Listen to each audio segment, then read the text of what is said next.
Comencem el que és la tercera taula de debat d'aquestes jornades, la taula que s'intitula Polítiques de seguretat i defensa a Catalunya. El dia d'ahir vam fer front a diversos temes sobre defensa, sobre seguretat, sobre el concepte de seguretat humana amb el que nosaltres ens basem, sobre la necessitat o no de tenir un exèrcit, i tot això sempre pensant en l'hipotètic cas de tenir una Catalunya amb estat propi, una Catalunya independent, una Catalunya, diguem-ne, sobirana. Avui volíem, tal com ens va ahir assenyalar el company Pitac, ens va dir «Los militares son los que tiran las bombas y los que tiran los tiros», però qui decideixen són els polítics. Per tant, avui ens acompanyen els polítics que, com molt bé ens recordava ahir, un militar són els que prenen les decisions i els militars són els que les actuen. Per parlar d'aquest tipus de defensa que voldríem a Catalunya, tenim... Sí, però ja acabarà.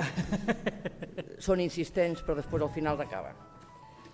A la meva dreta circumstancial tenim en Jaume Bosch, d'Iniciativa Catalunya Verds. Ell és llicenciat en Dret per la Universitat de Barcelona, màster de la Ciutat de Polítiques i Projectes i Gestió de la Universitat de Barcelona, de la qual després ha estat subdirector i professor.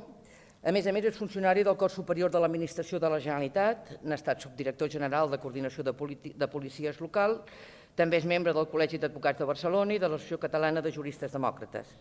Té també una altra vicepresidència, la d'Iniciativa per Catalunya Verds, i responsable de l'àrea d'acció política. A la seva vida civil ha estat tinent d'alcalde de l'Ajuntament de Sant Feliu de Llobregat, vicepresident primer de la Diputació de Barcelona, vicepresident del Consell Comarcal del Baix Llobregat, vicepresident de l'Entitat Metropolitana del Transport. Ha estat diputat per la província de Barcelona, eleccions del Parlament de Catalunya 2003-2006 i ponent de l'Estatut i senador a les Corts Generals del 2004 al 2006. Sort que no tens més anys, perquè llavors s'hauria de continuar llegint càrrecs. Sí, clar, tot. I una mica més a la dreta, el Manel Pardo, de Convergència i Unió, que ens acompanya. Ell també és president de la sectorial de seguretat de Convergència i Unió, no de Catalunya encara, llicenciat en Ciències Físiques, estudiant d'Administració Pública i director general de Protecció Civil del Departament d'Interior. No té més càrrecs perquè no té edat, encara, però vull dir segur que això d'aquí uns anys serà moltíssim més llarg del que tenim aquí. I a la meva esquerra tenim un esperit, que és el de Joan Tardà, d'Esquerra Republicana de Catalunya, que està venint de la capital del regne, que està venint de Madrid. Tots sabeu que ell actualment és portaveu del grup d'Esquerra Republicana al Congrés de Diputats, és llicenciat en Filosofia i Lletres, professor de secundària a l'Institut Esteve Terrades i la seva trajectòria institucional ha format part del primer Ajuntament Democràtic de Cornellà de Llobregat, éreu quasi veïns vosaltres, no? Sí. Elegit com a independent a la candidatura del PSUC, que el 99 va ser elegit regidor de l'Ajuntament, on encapçalava la candidatura d'Esquerra Republicana, i el 2003 va ser reelegit al càrrec, al qual va renunciar al setembre del 2004. Diputat al Congrés des del 2004 i portaveu de la Comissió de Defensa. Per tant, amb aquests tres companys que han tingut la gentilesa i l'amabilitat de respondre a la nostra crida. Com suposo que us n'haureu adonat, ens falta un representant del Partit dels Socialistes i ens falta un representant del Partit Popular. Això no sé si em tranquil·litza o em preocupa. Per una part em tranquil·litza perquè tindrem més temps per discutir i podrem allargar més les preguntes. Per l'altra em preocupa perquè no acabem d'entendre molt bé per què no han volgut venir. Perquè amb els temps que han portat, són dos partits que han estat al govern, suposàvem que la seva política de defensa hauria d'estar definida i, per tant, no tindria cap problema en venir-la aquí a explicar-la. No sabem si l'estan canviant o si tenen altres tasques que en aquest moment són més importants que venir a compartir aquesta taula amb els companys d'Iniciativa, amb els companys de Convergència i amb els companys d'Esquerra Republicana. Dit això, sabeu que us demanarem, us farem dues preguntes sobre la defensa i la seguretat de Catalunya, després us les concretaré. Com que sembla sí que serem tres, si tenim sort, dos, si tenim sort, però una mica menys. Per tant, jo us proposo que de les dues preguntes que farem us prengueu 10 minuts cada un de vosaltres.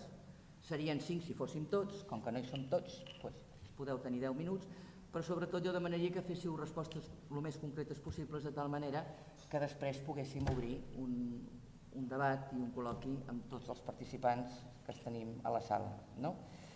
Només recordar-vos que ahir parlàvem de defensa, parlàvem de la necessitat d'un exèrcit o no, i parlàvem d'una Catalunya en els últims anys ha tingut una trajectòria des d'aquest punt amb un component pacifista i antibelicista bastant gran. Cal recordar, només així de passada, perquè aquí esteu dos partits polítics que vau prendre posicionaments diferents, per exemple, quan la consulta del referèndum a l'OTAN. Iniciativa Catalunya en aquell moment va decantar-se obertament pel no, en canvi Convergència va donar llibertat de vots als seus militants. Cal dir que amb dues coses, fins i tot la llibertat de vot, va fer que a Catalunya la majoria de la població digués no precisament al Tractat de l'Atlàntic Nord, que és, per dir-ho d'alguna manera, la cobertura europea de defensa mundial de defensa que ens corresponaria. Valgui la pena dir que els dos que no hi són pobres eren els que van dir que s'havia d'estar a l'OTAN. D'entrada no, però després sí, d'acord? És un marc que jo crec que ens dona també una mica de peu per tenir en compte quina és la sensibilitat de casa nostra respecte als temes de seguretat i quina és una mica la sensibilitat acumulada al llarg del temps respecte als temes que tenen a veure amb el bel·licisme, amb el militarisme, etc. Per tant, passo a les preguntes. Són fàcils, ja ho veureu. La primera que ens agradaria molt que fóssiu molt concrets és quines creieu que són les amenaces per una Catalunya independent amb estat propi? Quines són les amenaces que haurem d'entomar, que haurà d'entomar la població? Aquesta seria la primera pregunta. I la segona, òbviament relacionada, és dir, donat i analitzats i concretats quines són aquestes amenaces que tindria una Catalunya amb estat propi, quin seria el sistema o les polítiques de defensa que un suposat govern independent hauria de desenvolupar per tal de garantir la seguretat de la ciutadania de Catalunya. Vull dir, són les dues preguntes que ens agradaria que poguéssiu respondre, d'acord? Quan passin, com que són 10 minuts, i aquí hem fet uns cartellets d'aquests estupendos, quan us quedin 5 minuts us l'ensenyo. I per no ser impertinent, quan us en quedi un, us ensenyaré aquest. El problema és que me'n recordi jo que en queda un, però bueno, ho intentarem fer ben fet, d'acord? Aleshores, com que ja estem allí, si et sembla, podries començar, Manel, perdó, quan vulguis. Fes una pregunta si vols i després... He d'apretar, no? Suposo que sí. Perdó, sí. He d'apretar, molt bé. D'entrada, bon vespre a tots i gràcies per seguir. Donar-vos primer les gràcies també per convidar i tenir l'oportunitat de compartir aquesta vetllada amb vosaltres. I d'entrant, jo diria que les preguntes ja tenen tela. Des de la perspectiva... Quines són les amenaces que tindria Catalunya en aquest com a Catalunya Estat? Jo diria que són les mateixes amenaces que tindria qualsevol Estat, però a nosaltres ens toca una feina, diguéssim, que encara no hem fet, que és la de definir estrictament quin és el model de seguretat que volem pel nostre país. I quan parlo del model de seguretat no estic parlant només del model policial específicament, tampoc parlo del model militar específicament, sinó com que suposo que tots bé saben, els models de seguretat a Europa han evolucionat i les interrelacions entre tots els elements que participen en la seguretat cada vegada són més complexes i cada vegada es tendeix més a parlar d'un...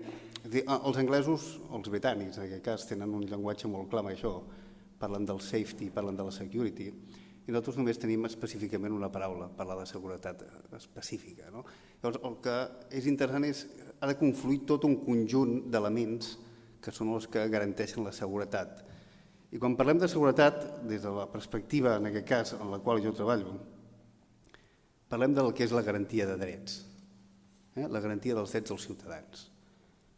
I això vol dir tots els drets dels ciutadans i tots els que hi participen en la societat.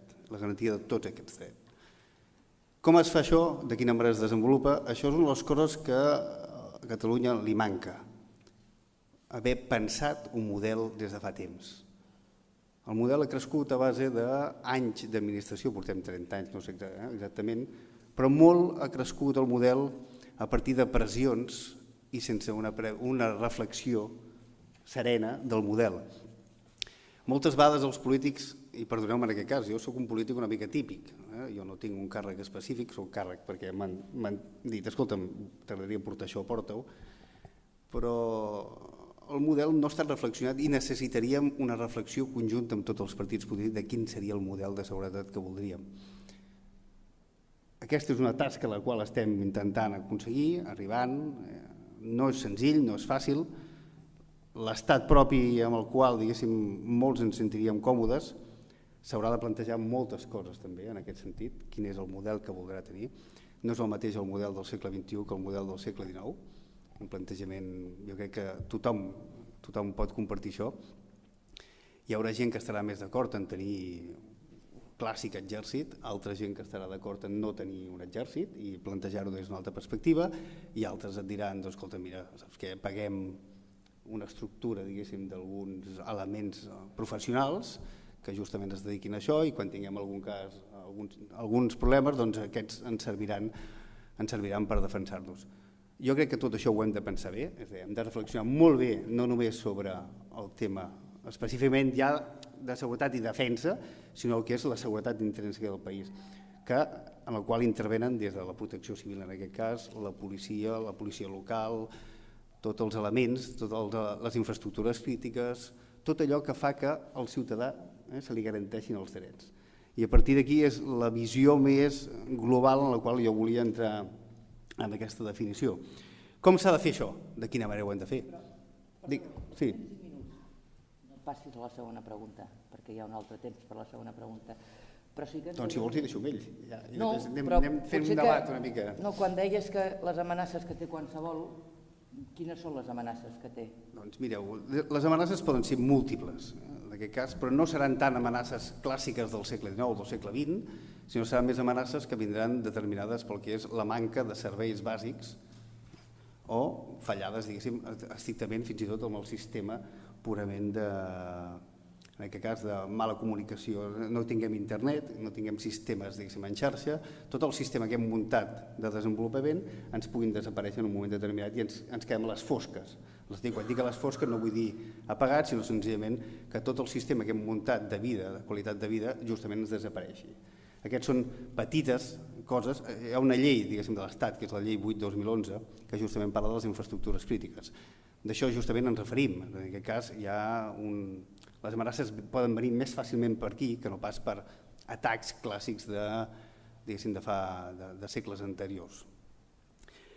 I això pot ser tant amb el que és el consum d'aigua potable, pot ser tant la connexió a internet, pot ser qualsevol, en aquest cas, connexions elèctriques, qualsevol sistema, les centrals nuclears justament que tenim, centrals hidroelèctriques, altres i altres sistemes. Aquests són un dels punts en els quals la Unió Europea ha posat èmfasis en aquests punts específicament i que crec que s'han de revisar i s'han de tenir clars. I això podríem entrar en molts conceptes, podríem entrar també en el concepte dels plans d'autoprotecció, que justament són els que regulen també una part del funcionament, no només de l'atac específicament físic que pugui rebre aquestes infraestructures, sinó com es gestiona la manca d'aquest recurs durant un cert temps. És a dir, en aquest cas anem a suposar, esperem que no passi mai, que ens quedem, diguéssim, sense connexions elèctriques durant una setmana. Els problemes que se'n deriven d'això no és només de manca de subministrament elèctric, és tot el procés que desencadena aquesta manca. I això és el que justament hem de treballar. I això és una de les coses, les obligacions que té l'administració, és de garantir els drets dels ciutadans. I la garantia de drets dels ciutadans significa restablir aquests serveis el més aviat possible. I això no és senzill i no és un plantejament d'entrada clàssic de la seguretat, és un plantejament una mica diferent, però és amb el qual justament la comunitat econòmica, la comunitat europea, la Unió Europea està treballant específicament i amb els quals hem d'intervenir. Per això una mica, quines amenaces? Doncs jo entenc que les amenaces més, aquí ens podem imaginar tots els sectors, qualsevol sector pot quedar afectat en aquesta manca d'elements, diguéssim, que són bàsics per funcionar. Aquest seria l'element principal. Llavors, jo no entraria més enllà i deixaria que el Jaume... Molt bé, t'han quedat 2 minuts i mig. Ja repetiré, ja després farem. Perfecte. Endavant. Primer de tot agrair-vos la invitació, dir-vos que havia estat anunciada la Dolors Camats, però avui hi ha una manifestació contra la llei del ministre Ingrid Bert, que ella com a portaveu d'Educació del meu partit evidentment havia de ser-hi. Jo encantat de totes maneres d'haver estat aquí i segurament parlaré des de la deformació que jo he treballat més els temes de seguretat que els de defensa, cadascú té l'experiència que té, però sí que intentaré, encara que és una mica difícil acotar el que potser volem dir dins concretament de la pregunta, però sí que volia fer alguna reflexió. Jo entenc que la pregunta va pels perills que pot tenir Catalunya quan ja sigui independent, és a dir, no en el procés cap a l'estat propi, que és el tema que està avui més del dia, quin és el full de ruta, com ho fem, com culminem el tema amb el referèndum, què passa després. Jo crec que està bé de vegades mirar més enllà i dir, bé, si això ho aconseguim, i espero que ho aconseguim, què passa? Jo crec que aquí, en aquest sentit, hi ha una cosa, que és que la construcció d'un estat propi, d'un estat nou, ens ha de permetre repensar moltes coses des de l'inici, coses que en el marc actual es donen per fetes. Serà legítim que a l'hora de construir un estat propi les posem totes damunt de la taula. Jo crec que això marca una de les dificultats del procés, és a dir, hi pot haver un ampli acord en què el camí de Catalunya cap a l'estat propi passa per un referèndum i hem d'anar tots units en això i en la resposta, i segurament si surt que sí i aconseguim l'objectiu, automàticament es posaran de manifest que el camí en comú s'ha acabat. Per què? Perquè apareixeran models absolutament diferents i contraposats de quin estat volem construir, començant també pel tema de la defensa i de la seguretat. Ho dic en el sentit que serà legítim que apareguin opcions diverses que voldran construir l'Estat d'una o altra manera i que això s'haurien de construir i configurar amb la futura Constitució de Catalunya, en la que hi haurà també posicions diverses i que hauria d'acabar posant-se també a votació i a referèndum de la població. Com vaig des d'aquí cap al concepte de defensa i de seguretat? Amenaces. Sí, les amenaces. Dic que evitant, crec, hauríem d'evitar un concepte redaccionista, simplista, del que és la inseguretat o la seguretat. Què vull dir amb això? Home, doncs que jo crec que tenim experiències i tenim autors que han reflexionat sobre el concepte de la seguretat. A mi un que per raons d'amistat personal i que va morir fa poc, que he seguit molt, és en Jaume Corbet, que en Jaume Corbet en el seu darrer llibre, per exemple, Un món insegur, reflexiona sobre quines són els autèntics perills per la nostra seguretat, que moltes vegades confonem amb perills molt immediats, el robatori i tal, que són coses que lògicament preocupen a la gent, però que moltes vegades no associem el sentiment d'inseguretat a coses tan evidents com la crisi econòmica, com les desigualtats que estan partint la societat, com la crisi de l'estat de benestar o com l'escalfament global i el canvi climàtic, que parlar d'això aquí sembla com una cosa estrambòtica quan tots els països del món n'estan parlant. O que fins i tot hi ha una determinada cultura de la seguretat o de la inseguretat que no té cap problema en entendre que la velocitat, per exemple, en un vehicle és un valor positiu que cal continuar fent, quan en canvi quotidianament, i aquest any ho veiem amb molta claretat, s'incrementen els morts per accidents de trànsit i les persones ferides greus per accidents de trànsit, i a vegades això no entra dins del concepte estricte de seguretat, que moltes vegades la ciutadania pensa això, amb el robatori, etc., quan el concepte és molt més global i, per tant, en un estat nou hauríem de donar resposta a aquestes qüestions. També, clar, en aquesta Catalunya ja constituïda amb estat propi, perills, un cop ja constituïts, repeteixo, no crec que tinguéssim grans enemics externs. I, per tant, a mi el que em sembla és que hauríem d'anar a un concepte de la defensa inserit dins de la Unió Europea, amb claretat, i en aquesta idea d'apostar per propostes segurament contradictòries o diferents entre les diverses forces polítiques, nosaltres apostem en tota claretat perquè Catalunya no disposi d'exèrcit. I pensem que és un tema que se n'ha de parlar, perquè també pensem que què pot aportar Catalunya com a valor diferencial a la comunitat internacional i a la Unió Europea. I nosaltres creiem que un factor que hem treballat aquí, que hi tenim experiència i que si hi haguessin condicions i recursos podríem augmentar molt, és el tema de la cultura de la pau. El tema de la cultura de la pau pot ser un element diferenciador d'aquesta Catalunya amb estat propi, sabent que les necessitats bàsiques de defensa cap a l'exterior, després em referiré amb el tema de la seguretat interna, que és un altre problema, però de cara a la defensa exterior, nosaltres en el marc de l'aposta per una defensa en el marc de la Unió Europea no crec que haguéssim d'anar més enllà i per tant no crec que haguéssim de construir un exèrcit propi. Amb el tema de la cultura de la pau, home, aquí jo crec que tenim moltíssimes coses a aportar i que seria un element diferenciador específic d'aquest nou estat. Aquí tenim l'experiència de l'Institut Català Internacional de la Pau.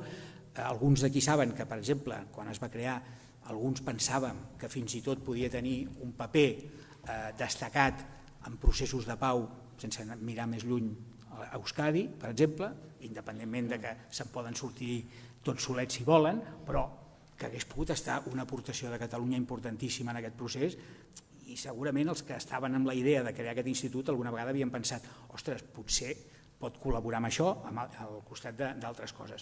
I ho dic com un exemple d'una aportació que pot donar prestigi a la nostra nació o al nostre propi país. I en canvi també hi ha perills, és a dir, davant d'aquesta projecció, d'aquesta idea de Catalunya cap enfora, home, un element fonamental són les polítiques de cooperació pel desenvolupament, no ho dic ara perquè hagi vist el David, però les polítiques de cooperació al desenvolupament que en aquests moments estan sent massacrades, marginades i anul·lades, són un element de relació amb la resta de comunitats del món i específicament, en el nostre cas, moltes vegades, en tot el que és l'àrea de la Mediterrània i en tot el que és l'àrea de Llatinoamèrica, que són un factor de prestigi i de visualització de Catalunya davant del món, que en aquests moments, que quan es parla de crear estructures d'estat, resulta que estem abandonant les polítiques de cooperació al desenvolupament, que són un element que pot distingir a Catalunya com una societat dinàmica que a més connecta amb els sectors més dinàmics d'aquestes altres societats, repeteixo, entre altres àmbits que poden ser la Mediterrània o Amèrica Llatina. Això en aquests moments s'està abandonant i jo aspiro que en un estat propi aquest sigui també un element definitori del paper que pot jugar Catalunya al món. Molt bé, moltes gràcies. Què et sembla? Parlem de quina política de seguretat i de defensa per aquesta Catalunya independent, amb estat propi? Déu-n'hi-do,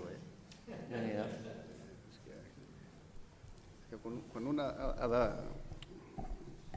L'exercici és bàsic, però com que això s'ha de fer molt de temps i aquí t'ho demanen en 10 minuts és complicat.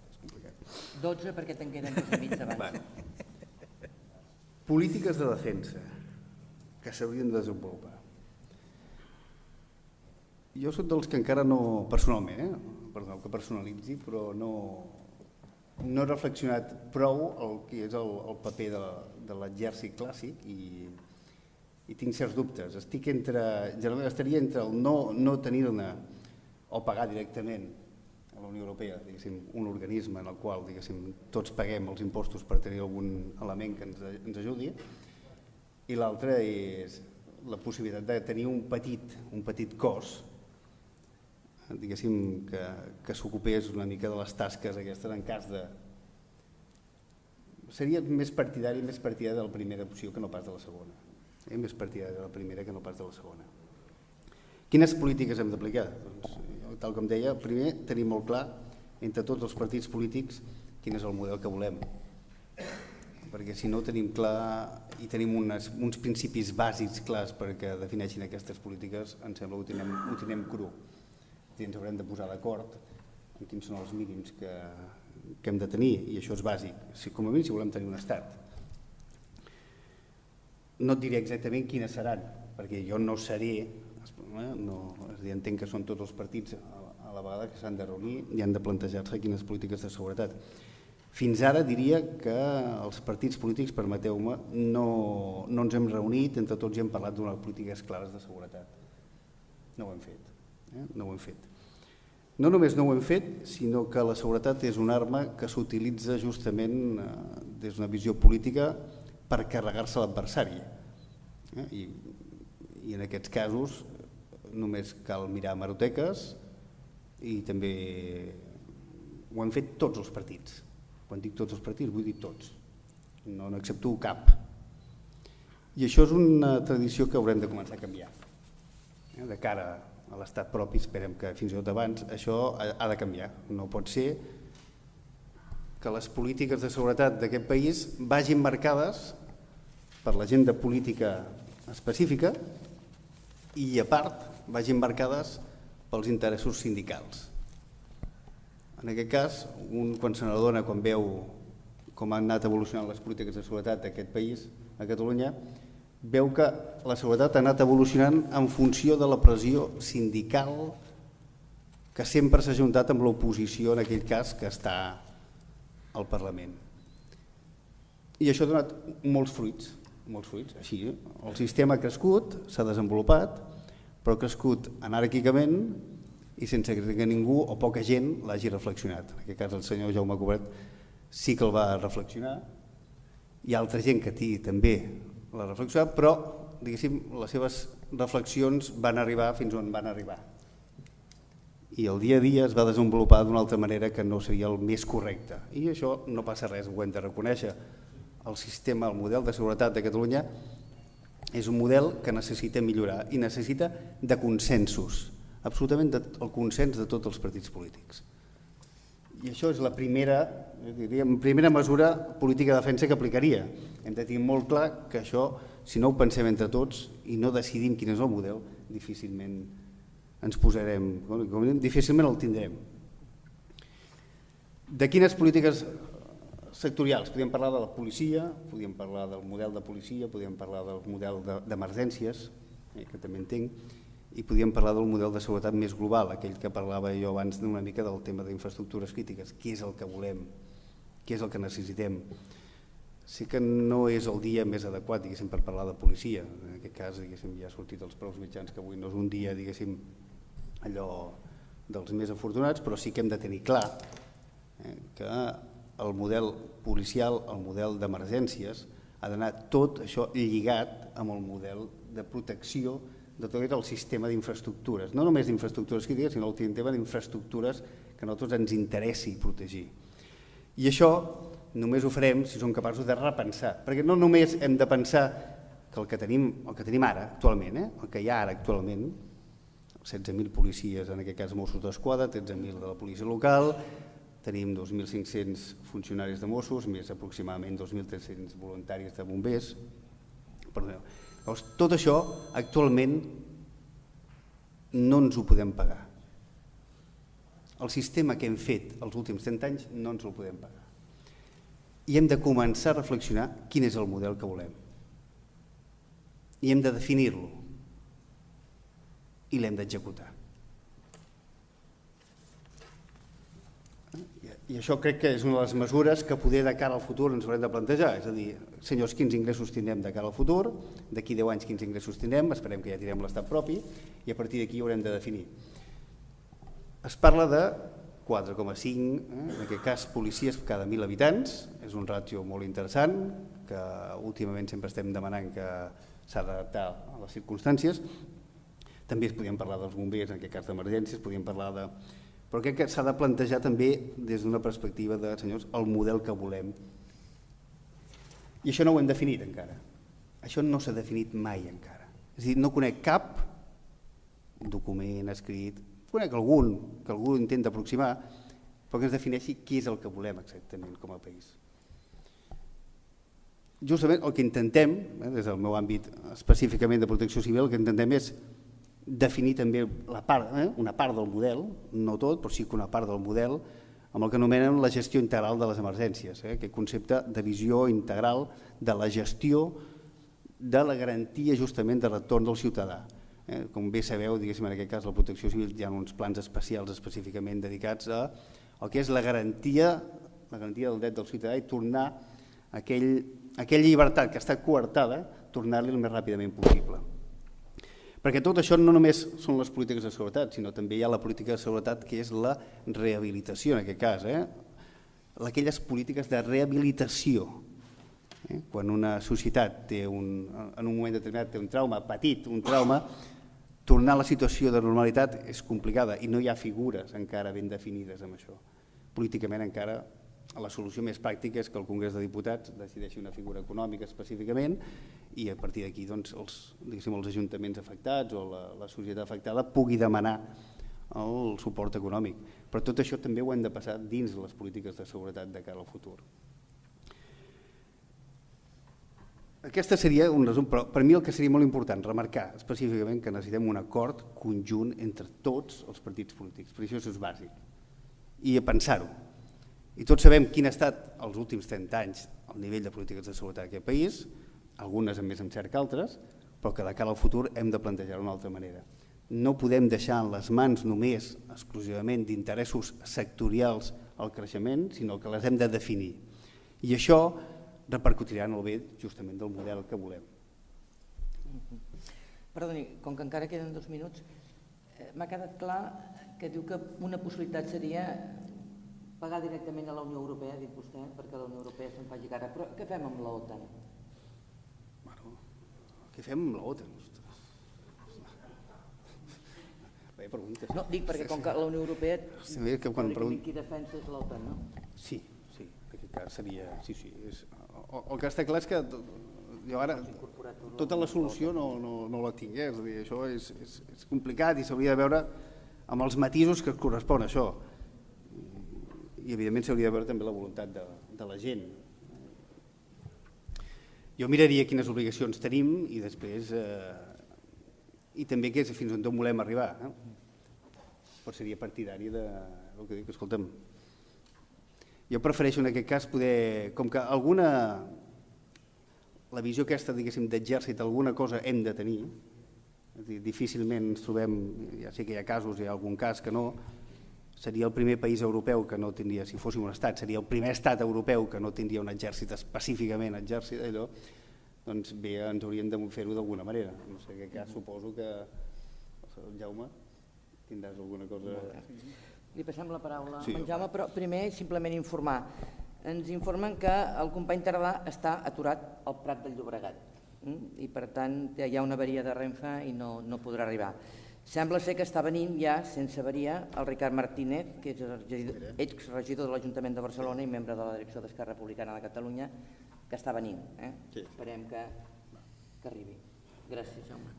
Doncs, aviam, reprenent una mica el que abans deia, jo quan deia Unió Europea, deia conscientment Unió Europea, és a dir, jo crec que el nostre futur estat, si no s'incorpora en un procés de construcció europea, que també la Unió Europea incorpori temes de defensa i per tant no em refereixo a l'OTAN sinó a la Unió Europea, tindrem moltes dificultats per tirar endavant.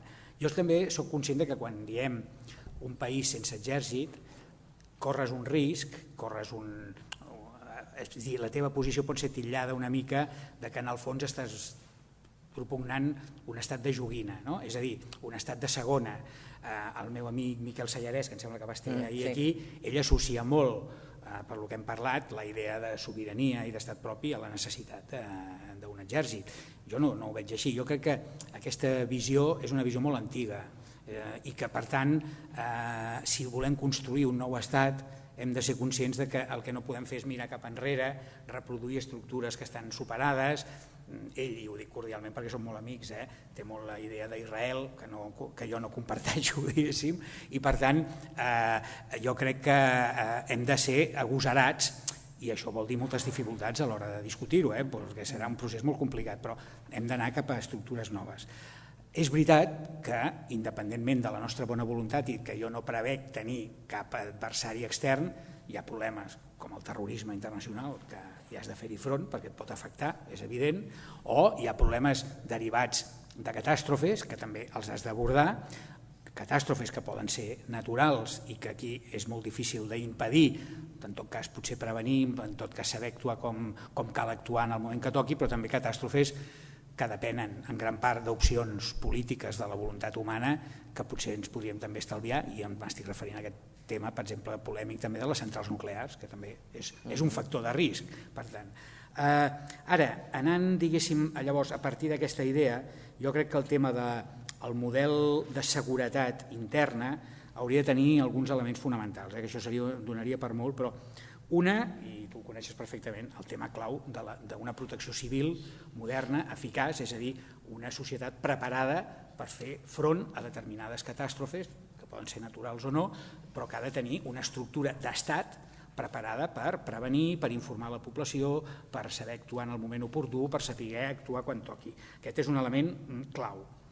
Un segon és el que normalment la gent associa a seguretat, que és el vinculat a el que abans es deia ordre públic, que és el paper de la policia.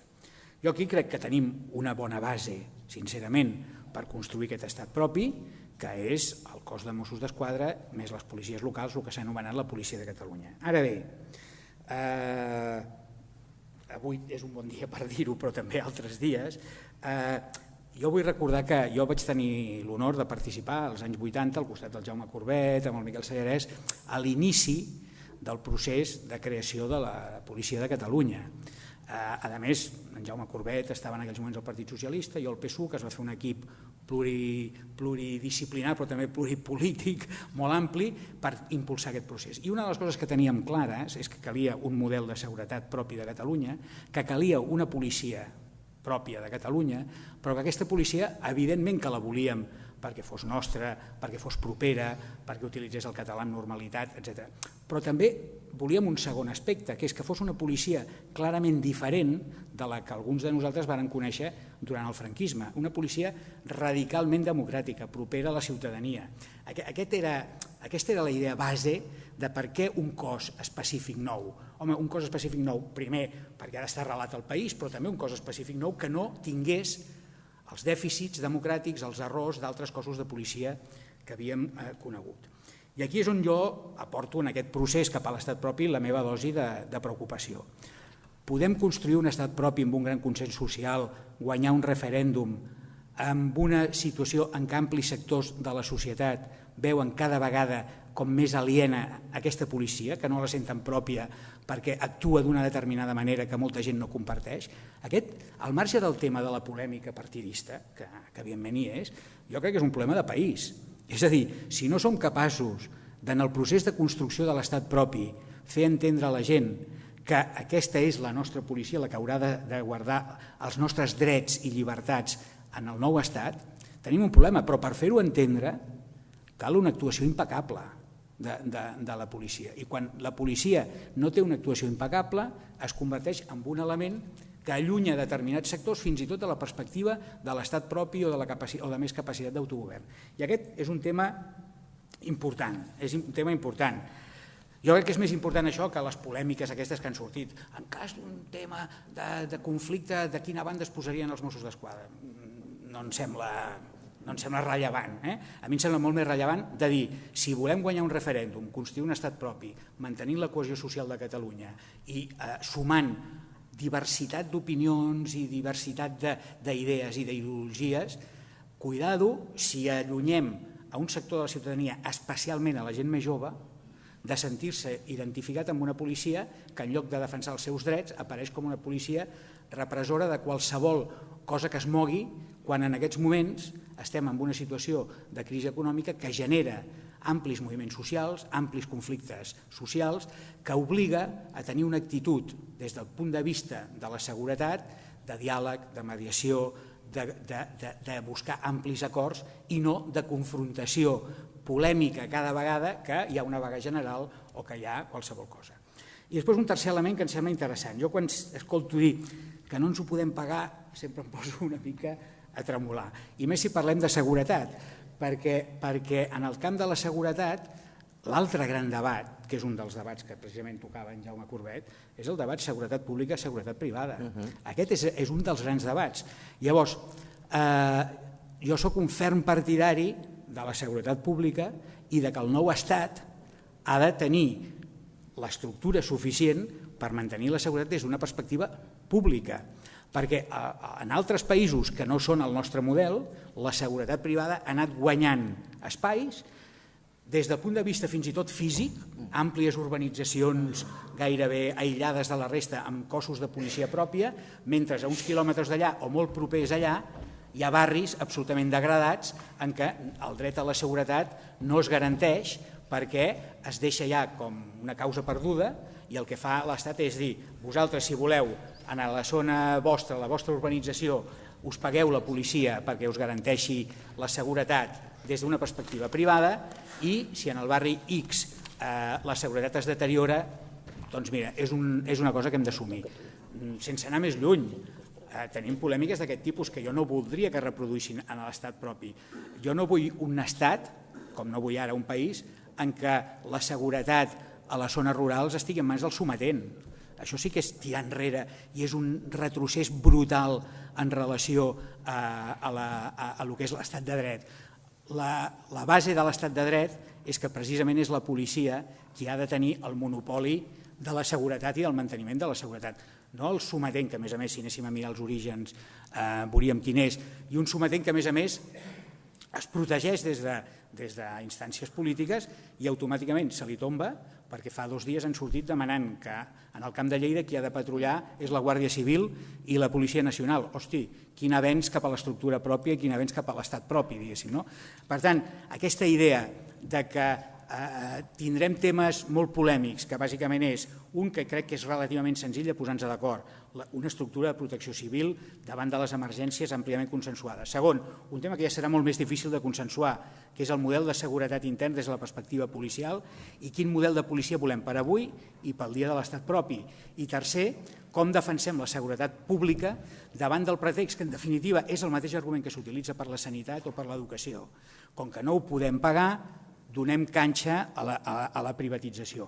I això que és terrible en el camp de la sanitat o en el camp de l'educació i que es veu, potser a vegades en el camp de la seguretat no es veu tant i és igualment terrible perquè provocarà una separació brutal de que una cosa que és un dret de la ciutadania, que és el dret a la seguretat, uns el tinguin garantits a base de pagar seguretat privada i uns altres se'ls hi vagi degradant perquè no tindrem prou recursos per fer-lo efectiu. Jo crec que totes aquestes coses, jo, només per acabar, jo estic content d'un debat així perquè jo crec que a vegades això que els polítics decidim és una mica relatiu, però sí que amb el que puguem influir ens va bé fer debats que no siguin què direm demà al Parlament o quina declaració farem al diari.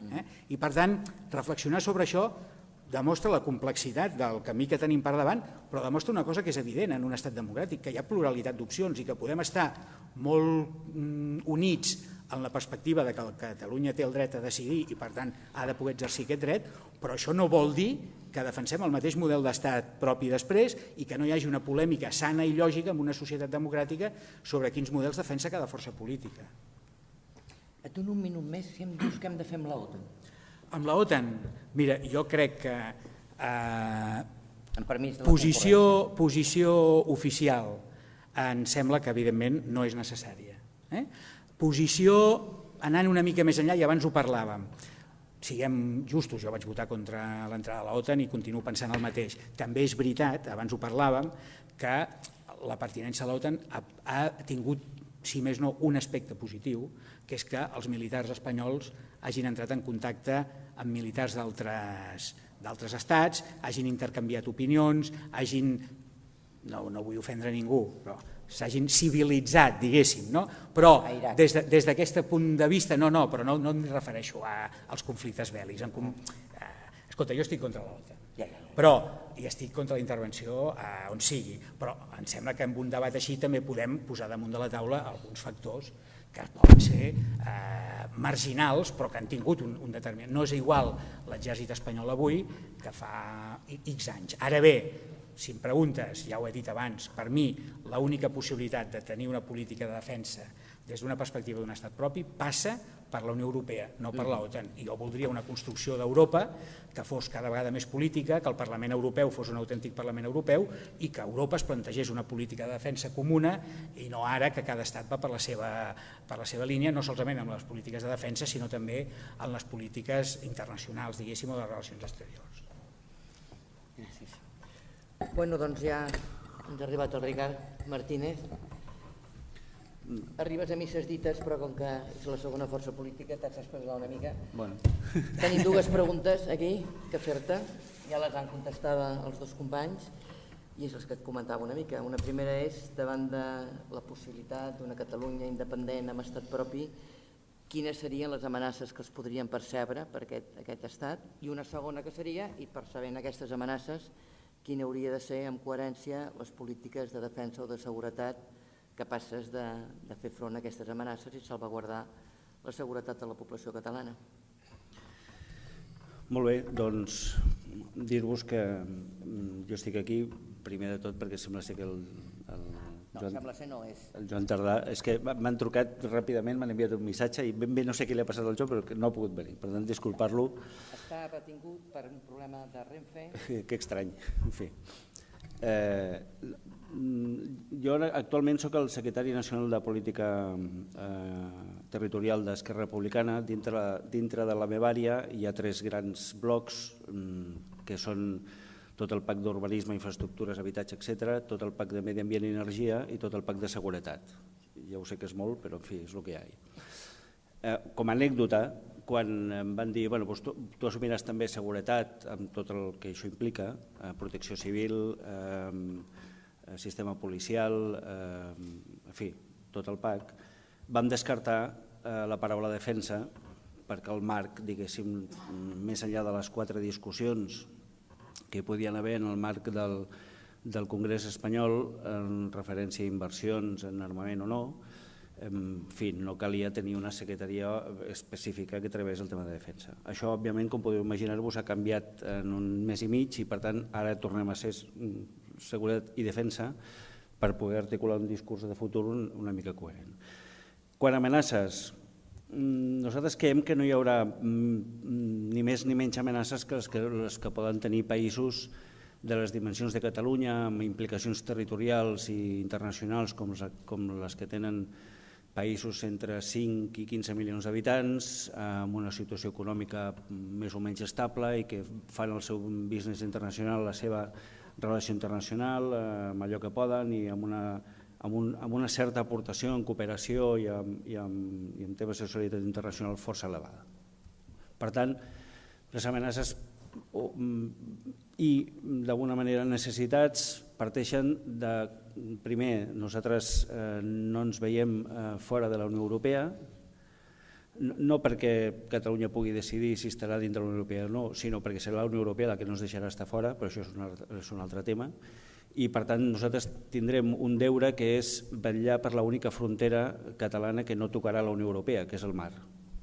I, per tant, des d'aquest punt de vista hi haurà d'haver un sistema de seguretat i o defensa que vetlli en aquest sector fronterer.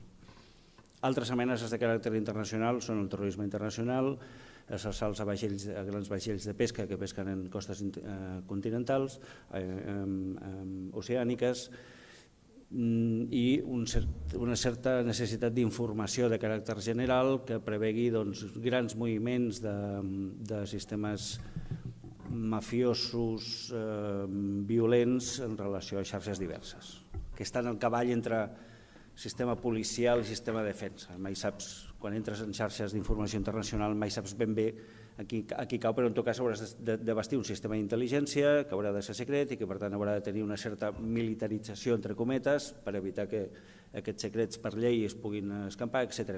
En fi, lo normal.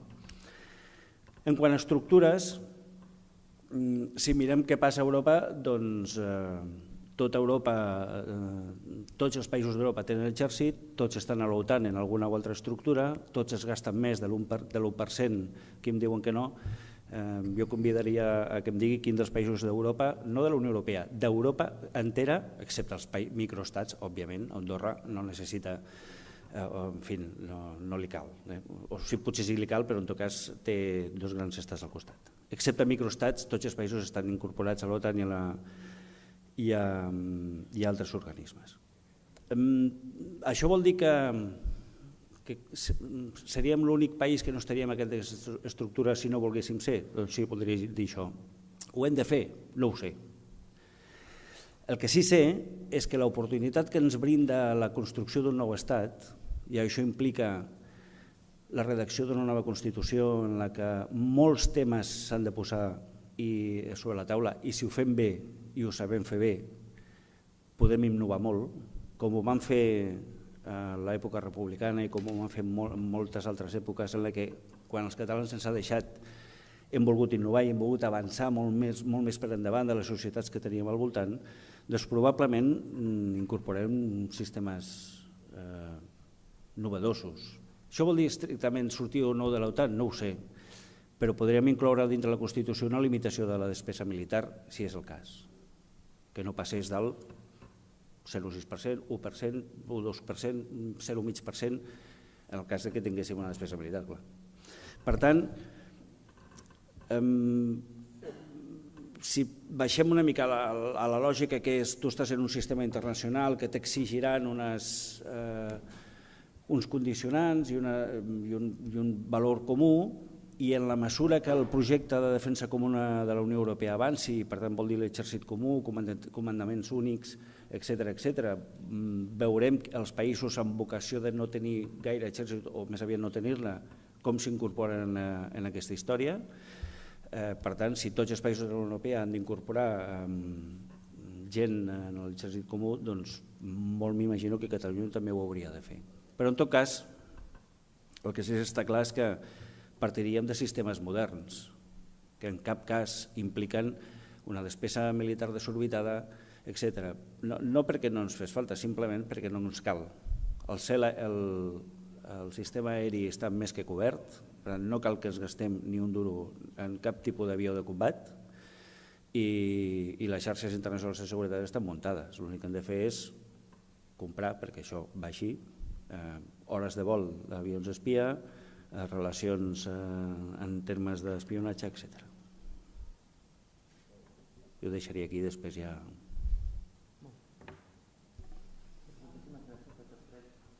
Abans de passar la paraula, potser voleu entre vosaltres aclarir, puntualitzar o afegir alguna cosa? Sí, a mi, si em permets, no. El Jaume quan ha parlat, la part de la política aquesta justament de la crisi econòmica. Jo entenc perfectament que la seguretat és pública, ha de ser pública i sempre ha de ser pública. Això és bàsic. Això és bàsic. L'altre és fins on arriba la seguretat pública a cobrir i què és el que cobreix. Ningú posa en dubte que, diguéssim, un botiguer posi una càmera a la botiga. Ningú posa en dubte. Ningú, oi? Sembla que ningú posa en dubte el dret, diguéssim, que té el botiguer de posar-se una càmera a la seva botiga per veure si algú li està cometent algun furt. No conec ningú, bueno, poder aquí a la sala sí, que et digui que, escolteu, no, doncs mira, si no li permets, jo crec que, diguéssim, té tot el dret, diguéssim, de posar-se senzillament una càmera a la seva botiga per controlar la seva gent. Senzillament saber si li roben o no. Això se'n diu vigilància, específicament vigilar. Fins on arribem? Tot això és, al final, el problema, diguéssim, del que és públic i la part privada tenen unes fronteres que no són exactes, específicament, i que el problema que té un pagès, en aquest cas, més enllà, és que les seves terres són amples i grans i la seva vista arriba fins on arriba. Ja no és una qüestió, el sometent no és una qüestió tant de fer la funció de la policia, que no ho fa, sinó senzillament és una vigilància a unes terres que són propietat. I això el que fan és, s'uneixen uns quants propietaris i el que fan és ajudar-se mútuament. Per una manca, evidentment, per una mancança que tenen.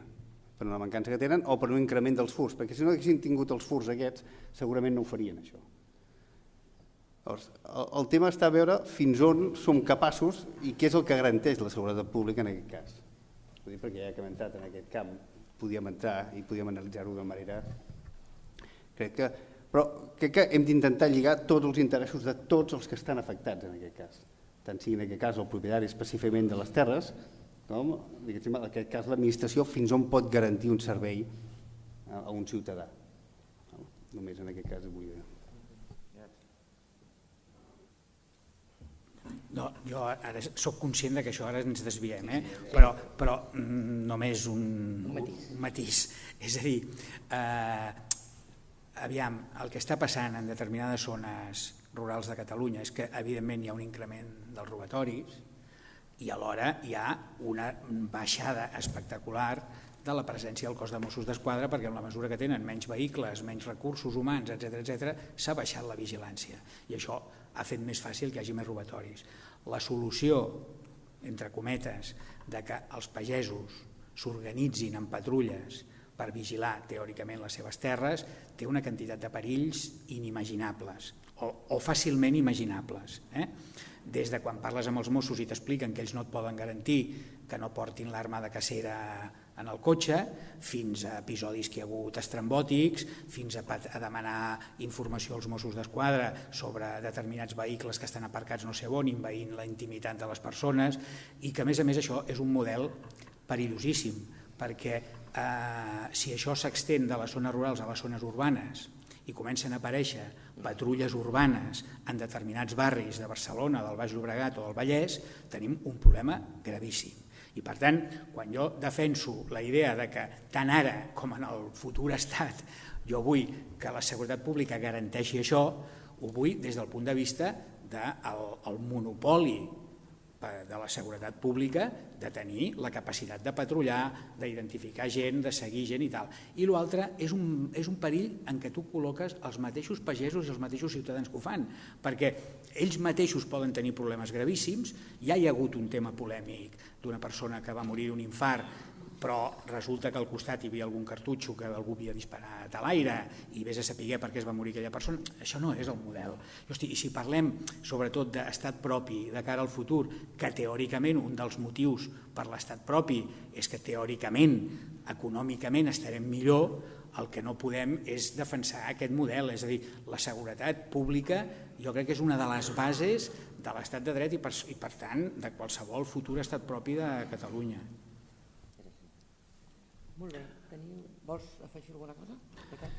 Sí, jo crec que, en fi, noves eines davant de nous fenòmens delictius. Si pretenem combatre amb una extensió de quilòmetres i quilòmetres de fruita amb cotxes policials, doncs anem malament. Hi ha d'haver un sistema d'informació aeri que et detecti moviments, etc. Per tant, aquí el debat és sempre el mateix, és com garantim la seguretat de la gent i del seu sistema econòmic sense envair en excés, perquè en zero seria impossible, la intimitat de la gent i preservar al màxim la llibertat col·lectiva de la gent.